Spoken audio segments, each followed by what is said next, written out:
How well do you understand the federal legislative process? Are you aware of the U.S. Congress's tendency to bundle bills? Hello, this is the Daily Summation from Kurt's Religion and Politics. I'm your host. I'm Kurt. Today is Saturday, the 26th of December of 2020. Welcome aboard, all of you who are coming on from Rumble on the podcast and on YouTube. Thank you for coming to check out what I'm doing.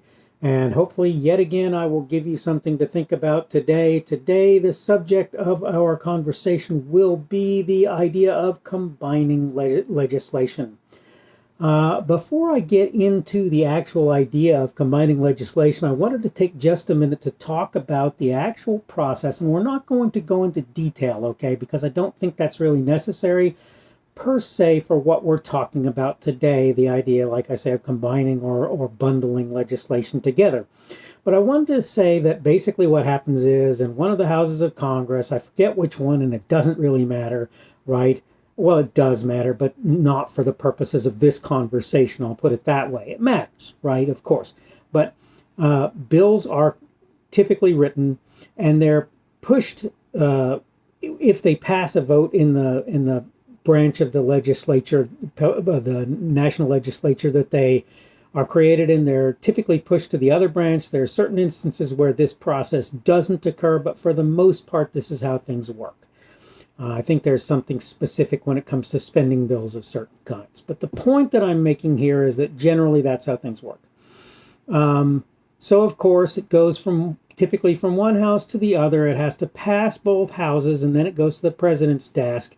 And in certain instances, there's a form of veto called a pocket veto that he can employ, where he just doesn't vote on the bill while Congress is in recess, I guess.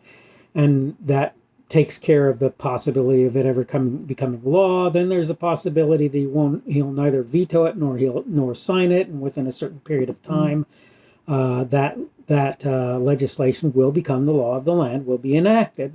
And then, of course, there are those that he signs and those that he vetoes, that the president vetoes.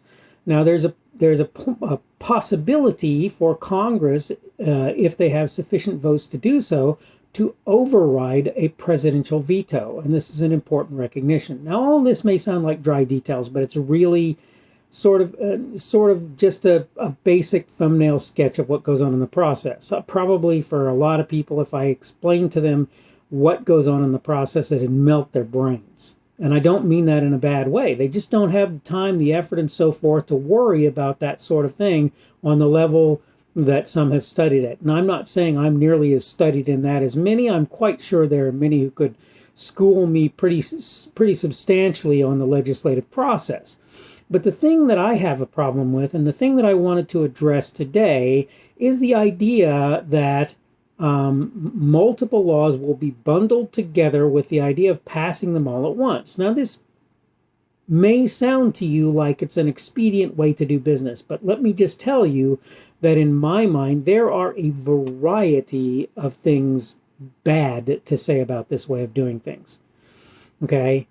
The first thing is that if you bundle a bunch of different stuff together, it makes it a whole lot less likely that any given piece of that package will pass. Well, that the package as a whole will pass, and therefore that any given piece of that package will pass, because there are bound to be some things in the mix that are odious, onerous things that are not desirable, right? And one of the things that actually is done with this is people will package stuff together so that they can say about their opponents, I told you they didn't care about this or that, when in reality what's going on is they saw that there was something that was mixed in the bundle that they just couldn't abide, right? And they said, no, I'm not passing this, but it's not because of the provisions that, to this thing that you say I don't support, but it's because of these other things. And unfortunately, most people just don't listen. And as I've already said, and I'll kind of make this plainer, bundling legislation allows unscrupulous individuals to hide unsavory legislation in the mix, right? They do things, they say things that they know will be very unpopular, and they take those things and they bundle them together. They write laws, they write bills. And again, I want to make a distinction. A bill is something that has not yet been passed into law. A law is the enacted bill, okay? To be clear. It's still a bill technically, but the point is by that point it's law.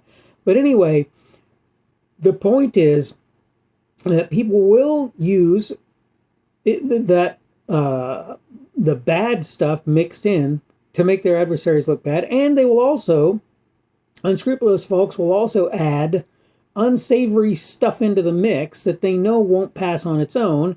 And if it's less important than the stuff that's kind of the meat and potatoes of the bill, of course, the answer is that it will probably get passed if the unsavory stuff is considered to be sort of minor or fringe, even if it's bad.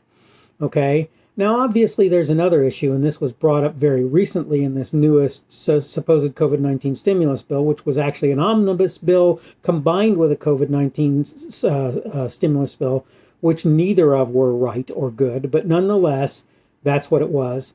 But what it does is it causes the legislation to become overly complex.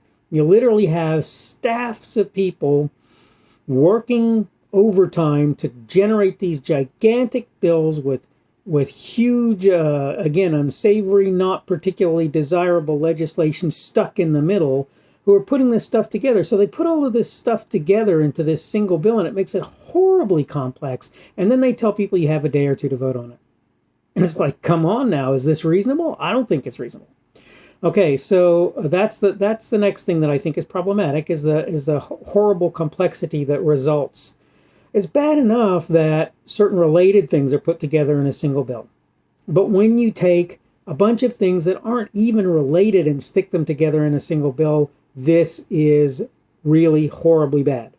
Somebody did something recently that I thought is sort of telling, and that is comparing the founding documents in the United States to the sorts of legislation that you're seeing pass through Congress at this point in time.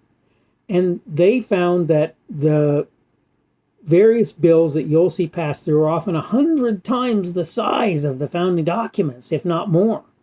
They're huge. They're gigantic. If you look at the Patient Protection Affordable Care Act, it's supposed to be like 20,000 pages or something. It's like War and Peace was smaller than this.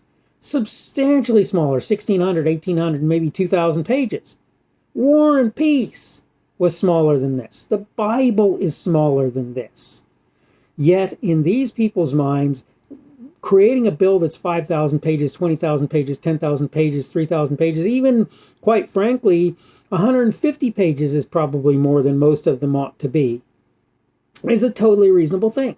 And I'm just going to tell you that in my mind, I can't make that reasonable. I just can't.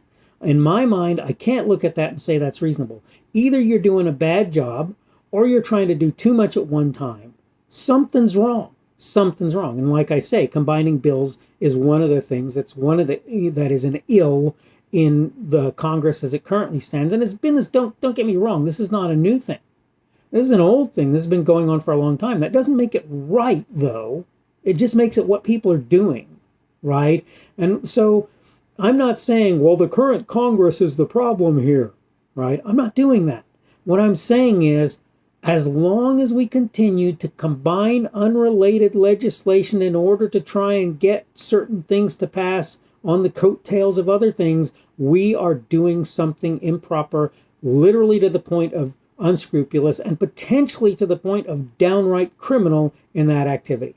And this is my attitude about that. That needs to stop. It needs, plain and simple, to stop. We need to stop assuming that it's acceptable to pass these gigantic bills in which we try to pass through all spending or all laws with regard to a certain thing very quickly. And by the way, I might say, one of the reasons for the bicameral design of Congress was to make it so that things actually were stopped at the Senate, right? That's one of the reasons that occurred. They didn't want the Senate to be, or the Congress to be, moving as a well-oiled machine where it constantly passed and constantly passed and constantly passed legislation. Okay, I am getting to the point where I think I'm pretty much done for the day. I definitely have a whole bunch more that I can say, as you can imagine, based on what I've said to this point and how motormouth I've been today. Forgive me for that. That's just how it is when I talk about something that interests me. And it does, that the subject interests me. But I wanted to go ahead and wish you a good day. Today is the day after Christmas, Saturday, the 26th of December of 2020. That means tomorrow will be Sunday, the 27th of December of 2020, moving towards the new year. Obviously, I don't know about you guys, but for me, I have to work in my, quote, workaday job for 3 days come Monday, and then from then I'll have a couple of days that I'll have to take off, even though I won't get paid for it. That's okay. That's life. It's okay. But I wanted to wish you hopeful belated Happy Christmas, Merry Christmas if you haven't already seen that from me and you happen to be a celebrant of Christmas. I wanted to, for those who are not Christians, say I hope you are enjoying your time off and that it's not too onerous or odious a thing for you to have that time off. And I wanted to wish you the best of times in the coming year, and hopefully we will see you again tomorrow.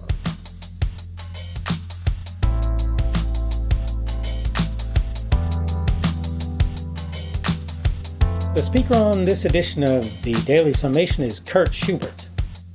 This video was recorded on Saturday, the 26th of December of 2020. The Daily Summation is created for Kurt's Religion and Politics.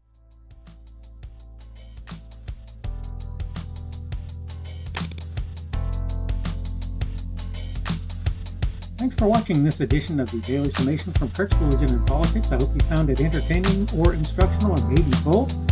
If you want to see more from me, you can go to blogs.kpschubert.com. That's blogs.kpschubert.com. I am on Twitter, Parler, and Minds.com. My handle on each of those is @kpschubert. That's @kpschubert. I have a Rumble and a YouTube channel. They are the Kurt's Religion and Politics channels on Rumble and YouTube. I have a Facebook page. The Facebook page is Kurt's Religion and Politics as well. I am on Patreon. If you want to support me, that's one of the better places you can do that. And you will find me at Kurt's Religion and Politics on Patreon. I have a podcast. The podcast is podcasts with an S, .kpschubert.com. That's podcasts.kpschubert.com. I think you should be able to find me with relative ease on Apple Podcasts, Google Podcasts, and Spotify as well. The best way I find to do that is to look for Kurt's Religion and Politics. You can try to use the Daily Summation. I find that it doesn't work as well as a general rule, but you can always try that. I'm glad to have you aboard today, and hopefully we will see you again tomorrow.